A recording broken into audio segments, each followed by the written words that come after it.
काकटपुर कांचनमाला शिक्षा ट्रस्ट आनुकूल्य अनुष्ठित होईछि वार्षिक उत्सव। शिक्षा स्वास्थ्य परिवेश सहित कला को नहीं कुनि कुनि छात्र छात्री भविष्यत गठन करने को मूल लक्ष्य रखिथिबा एही अनुष्ठान रे कुनि कुनि छात्र छात्री भारत वर्षर अनेक पारंपरिक नृत्य को मंच रे परिवेषण करने सहित दर्शक मानक मन को जिणिछथि। देखंतु शिक्षा अनुष्ठान सबु बेले गोटे मंदिर सदृश जेमती मंदिर को आमे हमर मन निर्मल करबा पई जाए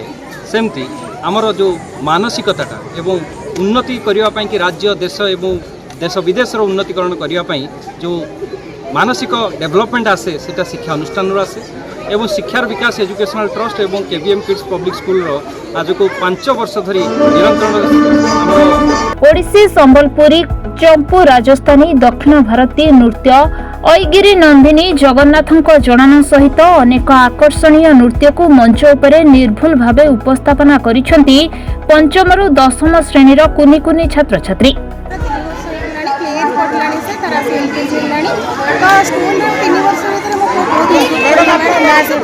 माने पाठ पढ़िया बहुत माने किसी जानी नथिला एठी आसिक 3 वर्ष भीतर बहुत जानी गलानी मिस माने बहुत भल साथ माने बहुत भल स्कूल माने बहुत माने किसी माने बाहर कल्चर विषय में स्कूल किसी कहउछंती तो पिला भल से डांस डांस शिखि पारुछंती स्कूल डांस भी शिखाई करूची सब किछि अलग अलग एक्टिविटी बेरा बहुत रहउची कम बहुत खुशी अच्छी पिला माने छोट पिला किसी जानी ना तो स्कूल से बहुत कथा शिखुछंती तो सेति खुशी बहुत लागुची। अनुष्ठान तरफरु प्राय 1 मास लागिथिला पिला मानकु एही प्रशिक्षण देबा पई। सेंट्रल विश्वविद्यालय आसीथिबा प्रोफेसर भी धन्यवाद ज्ञापन करने सह ग्रामांचल रे एभली प्रतिभा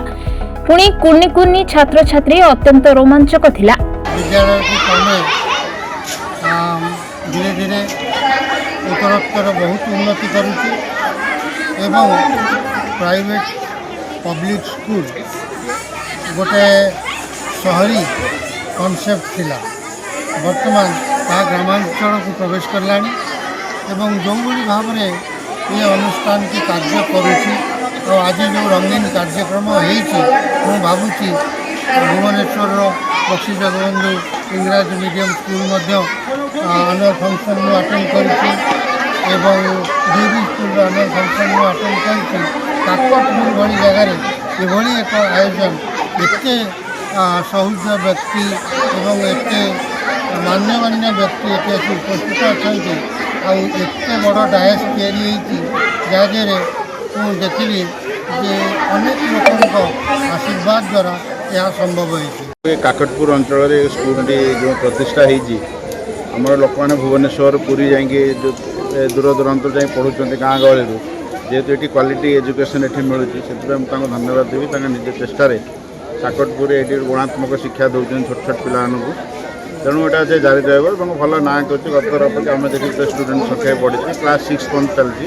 एतद अन्य कार्यक्रम रोचे जनहितकारी कार्यक्रम लोक साहय कर मनोवृत्ति आसी